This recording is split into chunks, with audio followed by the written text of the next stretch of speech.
consentement. Pour la prochaine motion qui revient au deuxième groupe d'opposition, je reconnais Madame la députée de Sainte-Marie-Saint-Jacques. Merci, Monsieur le Président. J'aimerais souligner la présence en notre Assemblée, la présence de Messieurs Francis Véro-Paul, nouvellement chef de l'APNQL, Pierre Picard, grand chef de la nation Huron-Wendat, Réal McKenzie, chef Innu de Matimicush-Lac-John, Jean-Charles Pietachot, chef Innu d'Equanichit, Michèle Audette, sénatrice, Rosanne Grégoire, conseillère Innu Tikwaquan, désolé ma sœur, de Ouachat-Manioutenam, Jérôme Bacon-Saint-Onge, conseiller du Conseil des Inuits de Pessamit, Marjolaine Étienne, présidente de Femmes autochtones du Québec, et bien sûr, Ghislain Picard, chef de l'APNQL de 92 à 2025, incluant ses collaborateurs et collaboratrices de l'ombre. Je sollicite donc le consentement de cette Assemblée pour présenter la motion suivante, conjointement avec le ministre responsable des Relations avec les Premières Nations et les Inuits, le député de l'Acadie, le député de Jean Talon et la députée de Vaudreuil. Que l'Assemblée nationale reconnaisse le leadership et le dévouement de Ghislain Picard, chef de l'Assemblée des Premières Nations au Québec et au Labrador de 1992 à 2025, qu'elle souligne son engagement exceptionnel et sa vision avant-gardiste dans la lutte pour la reconnaissance de l'autodétermination des Premières Nations et le respect de leurs droits ancestraux et issus des traités. Qu'elle salue son rôle déterminant dans l'avancement des droits des Premières Nations comme droits humains, une source d'inspiration pour les générations passées, présentes et futures. Qu'elle rende hommage à son travail acharné pour lutter contre le racisme et la discrimination, ainsi que pour bâtir des ponts et favoriser des alliances durables entre autochtones et non-autochtones. Que ses membres s'engagent à poursuivre la réconciliation avec les premiers peuples et réitèrent leur reconnaissance des principes et leur engagement à négocier la mise en œuvre de la Déclaration des Nations unies sur les droits des peuples autochtones avec les Premières Nations et les Inuits, telle qu'adoptée dans une motion le 8 octobre 2019. Qu'enfin, en reconnaissance de son engagement indéfectible et de ses contributions remarquables, elle rend hommage d'une seule voix au chef Ghislain Picard pour ses 33 années de dévouement et de leadership au service des Premières Nations au Québec et au Labrador.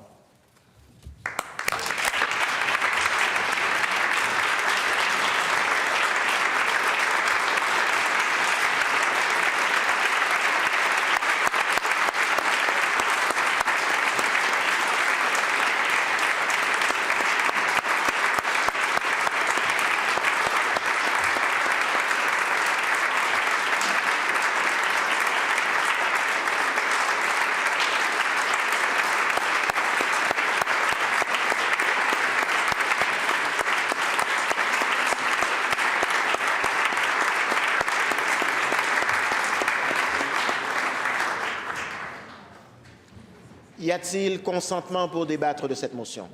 Président, il y a consentement pour un débat de 2 minutes de rigueur par intervenant dans l'ordre suivant: la députée de Sainte-Marie-Saint-Jacques, le ministre responsable des Relations avec les Premières Nations et les Inuits, le député d'Acadie et le député de Jean Talon.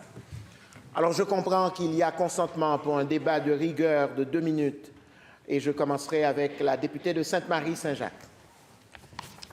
Je suis très ému de prendre la parole ce matin au nom de Québec solidaire pour honorer un homme pour qui nous avons énormément d'estime et de reconnaissance. Koué, mon frère, Koué Nuetoshan.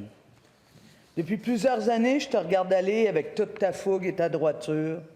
Je compte plus le nombre de fois où on a marché côte à côte pour nos sœurs disparues et assassinées, pour la protection et la défense du territoire, pour la reconnaissance du principe de Joyce, pour lutter contre le racisme et la discrimination, pour les enfants décédés en pensionnat, et j'en passe. J'ai appris beaucoup en te regardant porter la parole des tiens. Tu es un grand diplomate, même si je sais qu'à l'occasion, la colère et l'indignation grondaient en toi comme un puissant tonnerre lors d'un orage d'été.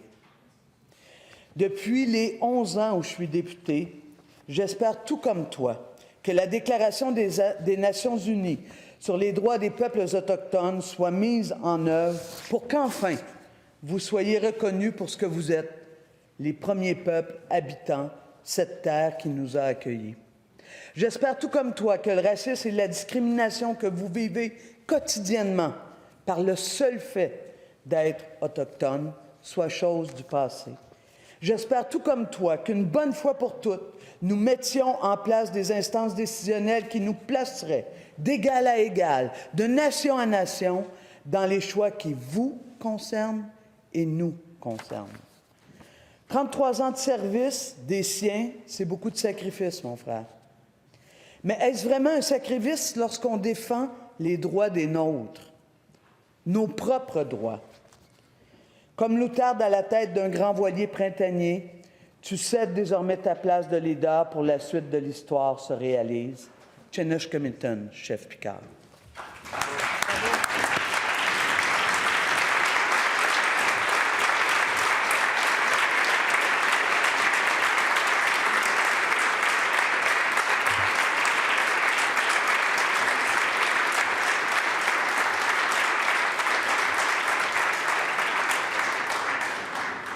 Merci, Madame la députée de Sainte-Marie-Saint-Jacques. Et je reconnais maintenant Monsieur le ministre responsable des relations avec les Premières Nations. Merci beaucoup, Monsieur le Président. Permettez-moi, à mon tour, de saluer les distingués invités, les chefs qui sont présents avec nous aujourd'hui. Bonjour, hello, Koué, Ségon, Wadjian ou Lakout.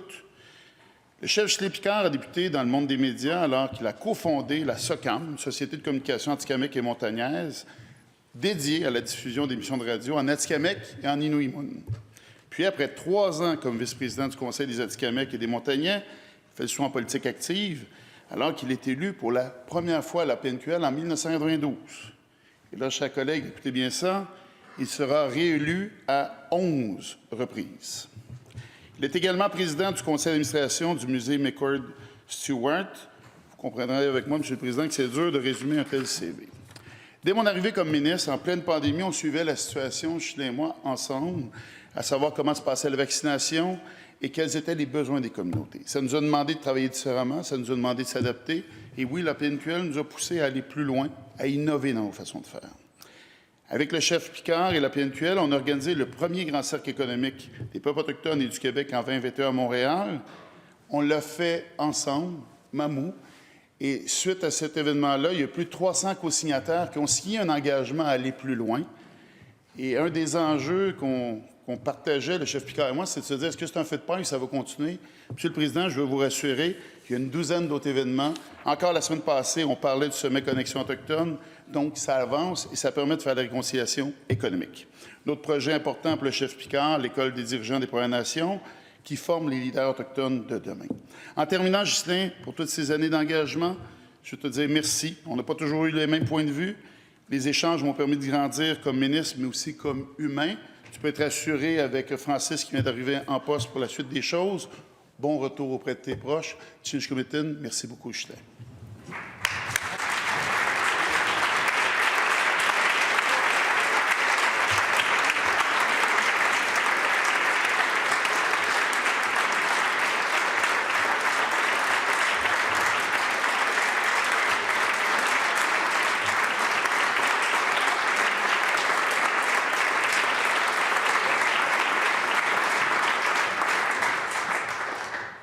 Merci, Monsieur le ministre. Et la parole revient maintenant à Monsieur le député de l'Acadie. Merci, Monsieur le Président. Je suis privilégié ce matin de prendre la parole pour rendre hommage à Monsieur Ghislain Picard, membre de la communauté Innu de Peshamit et à la tête de l'Assemblée des Premières Nations Québec-Labrador pendant 6 mandats, 33 ans. Vous avez été élu pour la première fois en 1992. C'est tout un exploit, mais ce n'est pas surprenant grâce à votre leadership, Monsieur Picard. Vous avez travaillé toute votre vie pour bâtir des ponts, tisser des liens. Vous avez consacré votre énergie à la réconciliation avec les peuples autochtones. Vous avez été à l'écoute. Vous avez été en mesure de dialoguer avec tout le monde. Ça non plus, ce n'est pas étonnant. Vous avez été cofondateur de la Société de communication Atikamekw-Montagné qui diffuse des émissions radiophoniques en langue autochtone. Vous êtes un communicateur né. Bravo. J'ai eu le privilège de vous rencontrer, M. Picard. Nous avons discuté à plusieurs reprises de différents enjeux, mais particulièrement de la question de l'autonomie gouvernementale pour les Premières Nations, un sujet qui est fondamental, très important pour vous. Vous avez consacré votre carrière politique à faire avancer les droits des Premières Nations. Vous avez travaillé avec acharnement à lutter contre le racisme et la discrimination dont les Premières Nations sont victimes. Vos talents ont été reconnus publiquement. Chevalier de l'Ordre national du Québec, vous avez reçu la Légion d'honneur de la République française, citoyen d'honneur de la Ville de Montréal, récipiendaire de la médaille de l'Assemblée nationale, président du conseil d'administration du musée Macdonald Stewart à Montréal. 33 ans de vie publique. C'est un exemple profond de dévouement, de courage, de don pour les autres. Au nom de tous mes collègues de ma formation politique, M. Picard, je vous félicite pour le travail accompli. Je vous souhaite maintenant une vie de bonheur, du temps pour votre famille et du repos avec les gens qui vous sont chers. Merci.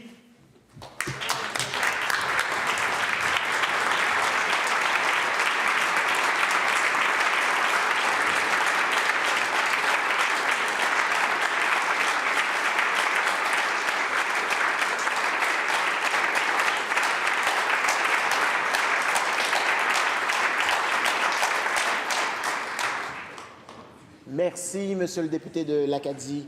Et je cède maintenant la parole à Monsieur le député de Jean Talon. Oui, nous rendons hommage à un leader qui a marqué les relations entre le Québec et les Premières Nations pendant 3 décennies et qui laisse un héritage immense pour les prochaines générations. Ghislain Picard a consacré sa carrière à la défense des droits et du bien-être des Premières Nations. Il est un exemple de dévouement et de vision innovante pour les Premières Nations et pour tout le monde qui, que ce soit dans les médias, à travers ses écrits, ou pour les plus chanceux comme moi, ont eu l'occasion de collaborer avec lui. Dans mon cas, ça a commencé dans mon ancienne vie en coopération internationale, où j'ai été à même de constater que Ghislain Picard inspire les leaders autochtones à travers le monde, notamment dans les Amériques. On a parlé ensemble de justice autochtone, c'était très instructif, parce qu'on est dans une époque de quête de justice, d'équité, et le corollaire de cette quête, c'est bien sûr la résilience, la solidarité et le respect mutuel. En tant que porte-voix pour les peuples qu'il a défendus, Ghislain Picard a sensibilisé des millions de personnes aux enjeux que tant de citoyens autochtones vivent. Il a su établir des ponts entre les nations et favoriser le dialogue et la réconciliation. Sous sa direction, l'Assemblée des Premières Nations a renforcé sa voix sur des enjeux cruciaux tels que l'autonomie gouvernementale, l'éducation et la protection des territoires ancestraux. On ne saurait aujourd'hui se passer du positionnement de l'Association des Premières Nations lorsque nous-mêmes, dans cette Assemblée, élaborons des politiques publiques.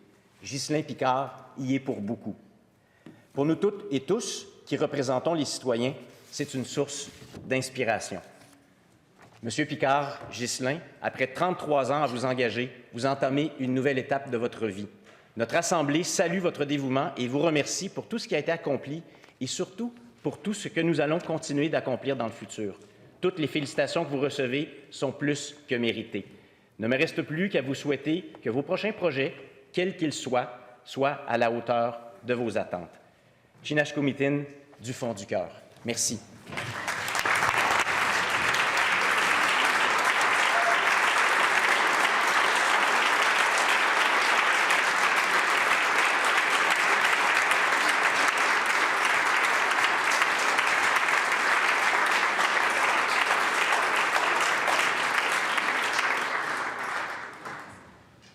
Merci, Monsieur le député de Jean Talon. Alors, cette motion est-elle adoptée? Adoptée. Ah, il y a une demande de vote électronique. Donc, la période de vote est ouverte.